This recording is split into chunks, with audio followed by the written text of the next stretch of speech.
A vector is probably the most important complex data structure inside of R because you'll use vectors all the time. And this represents a series of data of the same type. So it really is a one-dimensional construct like a single column or single row array in which multiple values of the same type can be stored. And that's critical. It has to be of the same data type. Now, vectors themselves can be of any different data type. So you can have a character vector, an integer vector, a numeric vector. So it really doesn't matter. Now, we can create vectors in a number of ways. We have the colon operator. So when we use the colon, for example, we can do 1 colon 3, and it will produce a vector of 1, 2, 3. 8 colon 15 will produce a vector from 8 to 15.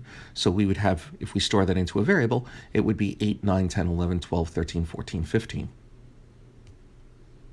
The C function, also called concatenate, will combine values separated by commas into a vector. So we have a couple of examples here. C 1, 2, 3 will produce a numeric vector of 1, 2, 3 in the same way that 1 colon 3 did. So they're identical. In the second example, we have C, NYC, CHI, and LA for New York City, Chicago, and LA. These are character strings, each one, New York City, Chicago, and LA. We use the C to concatenate or bring them together, and it produces a character vector with 3 cities. In the following one, we have C1, 5 colon 7. So we're mixing things together here, and it produces a vector of 1, and then a series of 5 through 7, 5, 6, and 7. Now, the values stored in a vector are very much a one-dimensional array, and you can see that clearly here. The first location or index of a vector will begin with 1.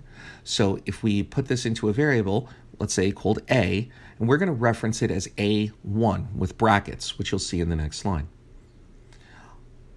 Other languages like Java and C will start at 0. So it's important to understand the difference there.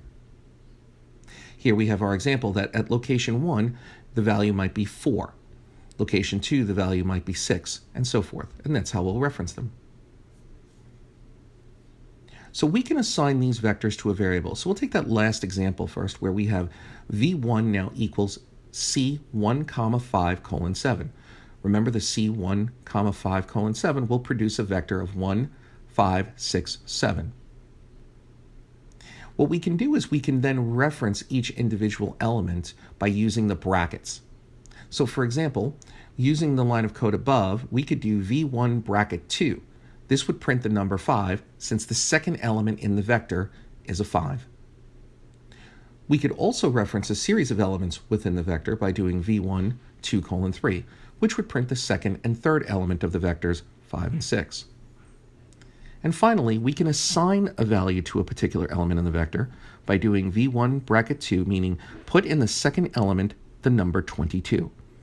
And this is how we can manipulate vectors quite easily using the brackets.